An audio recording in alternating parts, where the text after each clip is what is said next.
আমাদের দেশে আমরা এত বঞ্চিত চলচ্চিত্রকার, আমাদের মাথায় দ্রুত অনুদানটা পাওয়াটাই সবচেয়ে গুরুত্বপূর্ণ ছিল। এটা বাস্তবতা। ঠিক আছে, যেই কারণে কেউ এটা নিয়ে কোনো কথা বলে নাই, এতদিন থাকার পরেও কেউ কোনো কথা বলে নাই। আমার কথাটা বোঝা যাচ্ছে? আচ্ছা, এটা একটা দিক বললাম আমি। আচ্ছা, আরেকটা দিক হচ্ছে গিয়ে যে আমি যখন নাকি আমার মতো একটা লোক, এটা একটা পরের কথা যে আমি আদৌ জুরিতে থাকার যোগ্য কিনা, আমার বদলে আরো অনেক যোগ্য লোক থাকতে পারে, আমিও রাজি হয়েছি একটা এক্সট্রিম কন্ডিশনে, যাই হোক, যে কোনো কন্ডিশনে হোক। আমি কোনো কমিটিতে যাইনি, একটা কমিটিতে আমাকে বিসিটিআইয়েরও, এখানে সাজেদুল্লাহ জানে, অনেকে আমাকে বলছে আপনি যান। তো যাই হোক, আমি গিয়ে তো মোটামুটি বিপদেই আছি। কিন্তু আমি যে গেলাম এখানে, সেখানে গিয়ে আমি যেটা অনুভব করলাম যে যারা 85 জন যেভাবে করেই 85, 27 তারিখেও আমি জানতাম না, আমি জানতাম শর্ট লিস্ট হবে। রাত্রেবেলা আমি জানলাম যে 3 দিন ধরে 4 দিন ধরে অলরেডি ডাকা শুরু হয়ে গেছে লোকজন। ঠিক আছে, এবং যখন ডাকা শুরু হয়ে গেছে তখন আমার দুইটা চয়েস ছিল, একটা দ্বিধা নিয়ে যে আমি যাব কি যাব না। সেখানে দ্বিধাটা নিয়ে আমি কেন গেলাম সেটা একটা যে প্রশ্ন আসে, যারা 1 মাস ধরে দেখার পরও কেন অনুদান দিল জমা, আমিও একই কারণে গেলাম আসলে।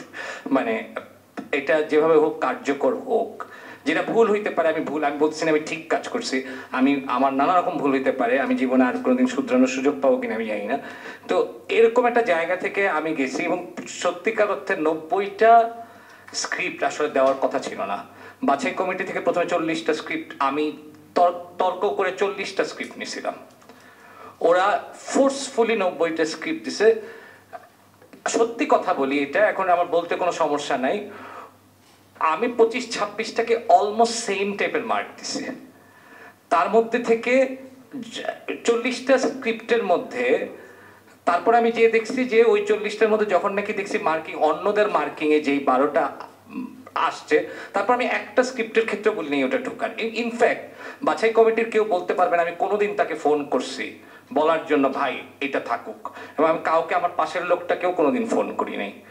এটা বলার কারণ হচ্ছে গিয়ে যে এই প্রসেসের মধ্যে তার ঝামেলা কোথায়। ঝামেলাটা প্রথমত এক হচ্ছে গিয়ে যে এই সংস্কারটা প্রাথমিক পর্যায়েই এটা আসলে যেভাবে করে হয়ে বসে সবার সাথে কথা বলে হওয়ার কথা ছিল, এটা হয় নাই।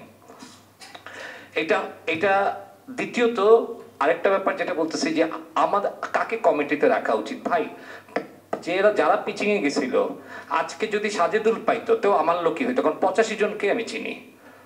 আমার খুব কাছের লোক পায় নাই, আমি যে মধ্যপুরে থাকি অমুক জায়গায়, আমার সবচেয়ে আমার এডি পাই নাই, এটা আমি আমার যুক্তি দিয়ে বলতেছি না, আমি বলছি এখানে যে কেউ পাইলেই আমার কাছের লোক হইতো। সুতরাং আমি আদৌ ফিট কিনা এটা কিন্তু একটা কোয়েশ্চেনেবল ব্যাপার, কিন্তু যে আমাকে মতো লোককে আদৌ রাখা যাবে কি যাবে না। আমার এখন আমি কয়েকটা কথা বলে দ্রুত শেষ করব। অন্য জায়গায় আমি এগুলা আমি বলতেছি না আমি যেগুলো বলছি তারপরেও আমাকে ভুল ধরার নাই, আমার হাজারটা ভুল আছে, সেটা নিয়ে আলোচনা করা যায়, সমালোচনা করা যায়, লেখা যায়, কোনো সমস্যা নেই। তো কিন্তু আমার মনে হচ্ছে যে আমার পজিশনটা একটু বলা উচিত, যে এটা যদি উপকারে লাগে যে এগুলো আসলে ঠিক করা যাবে কেমনে ভবিষ্যতে। কয়েকটা ব্যাপার আমি যেটা বলতে চাচ্ছি সেটা হচ্ছে কি, যে প্রথমে যে জিনিসটা আসছে সেটা হচ্ছে একজন বললেন যে চলচ্চিত্রের সংখ্যা উনি পায় নাই একটা। আমি উল্টা বলতে চাই, আমি বলতে চাই যে আমি মনে করি 25টা ছবি যদি দিতে পারতো তাহলে ভালো হইতো। কেন আমি মনে করি যে 25টা ছবি দিলে ভালো হইতো? কারণ আমি মনে করি আরো বেশি হইলে ভালো হইতো। কারণ দেখেন, আমরা একটা খারিজের রাজনীতি করি, কি ভালো হয় নাই, ভালো হয় নাই, ভালো হয় নাই, ভালো হয় নাই। ভাই, একটা দেশে ভালো হওয়ানোর জন্যই তো অনুদানটা দিচ্ছে, এটা তো সংখ্যায় বাড়বে তো ভাই। কাজ নাই, কাম নাই, মানুষের টাকা নাই, পয়সা নাই, বন্ধ হয়ে আছে, সংখ্যা তো বাড়ানো উচিত চলচ্চিত্রের। এটা তো ভাই সংখ্যা কমানো উচিত না। আমি কোনো মতেই সাপোর্ট করি না যে চলচ্চিত্র না দেওয়া। আমি মনে করি প্রতি বছর সিনেমার সংখ্যা বাড়ানো উচিত অনুদানের ক্ষেত্রে। এটা একদম, আমি এটা আমার ক্লিয়ার একটা সত্য কথা, আমি এটা বললাম, এটা আমি যেটা বিশ্বাস করি সেটাই বললাম। 75 লাখ টাকার বেশি বাড়ানো উচিত কিনা প্রতি ছবিতে, সেটা আমি এখন মনে করি না। তার কারণ হচ্ছে কি, যে 75 লাখ টাকা গ্র্যান্ট, এটা প্রডিউস না, it is a government grant. আর আপনি স্বাধীন ফিল্ম বানাচ্ছেন, লো বাজেট স্বাধীন ফিল্ম, আপনার এইটা কিন্তু আপনি একটা কমার্শিয়াল ছবি বানাচ্ছেন না। তারপর আপনি একটা প্রডিউসার নিয়ে বানাতে পারেন, সেটা আলাদা কথা, কিন্তু গভর্নমেন্ট গ্র্যান্ট, এটা গ্র্যান্ট অনুযায়ী টাকার অঙ্কটা। আমি যখন প্রথম অনুদান পাইছিলাম আমি 40 লাখ টাকা পাইছিলাম, 10 লাখ টাকা কেটে দিছিল, আমি কিন্তু সরকারের সু করতে পারতাম। 10 লাখ টাকা কেটে রাখছে, এফডিসির নাকি টাকা নাই, মানে ওর তো 10 লাখ টাকা দেওয়া যাবে না। তো সেটা 75 লাখ টাকা আসছে, সেটা খুব বেশি আসছে সেটা বলতে চাচ্ছি না।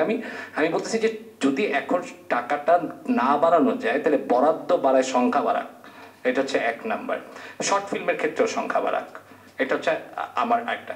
দ্বিতীয় হচ্ছে কি প্রামাণ্য চিত্র, এটা একটা ধারা, এটা ফিকশনের মতো আলাদা ধারা। এখানে যে আমরা দেখছি না, এখানে যে আমরা কয়েকটা পয়েন্ট আউট করছি না যে আদিবাসীদের জন্য এরকম বা এইটা, এই একই জিনিসগুলো একই সাথে প্রামাণ্য চিত্রেও থাকতে পারে, কারণ প্রামাণ্য চিত্র একটা আলাদা বিকাশ হয়েছে ধারা।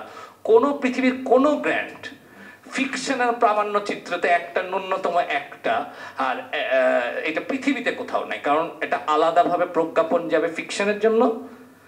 12টা ছবি যদি হয়, 20টা ছবি যদি ফিকশনের জন্য আলাদাভাবে প্রজ্ঞাপন যায়, 20টা ছবির আলাদা প্রজ্ঞাপন ডকুমেন্টারির জন্য থাকতে হবে। এটা হচ্ছে কি আমার প্রাইমারি লেভেলে আমি বলতেছি। এটা আমরা যদি কার্যকর করতে পারি তাহলে আমরা দেখবো যে প্রামাণ্য চিত্রকে বাংলাদেশের চলচ্চিত্র মনে করা হয় না। আওয়ামী লীগের আমলে শুনতে কি পাও বিদেশে একটা ফেস্টিভ্যালে সরকার থেকে পাঠানোর কথা ছিল, তখন একটা সচিব বলছিলেন ওটা কি সিনেমা, তখন বলছে যে এটা তো ডকুমেন্টারি। ডকুমেন্টারি তো সিনেমা না, ওটা বাদ।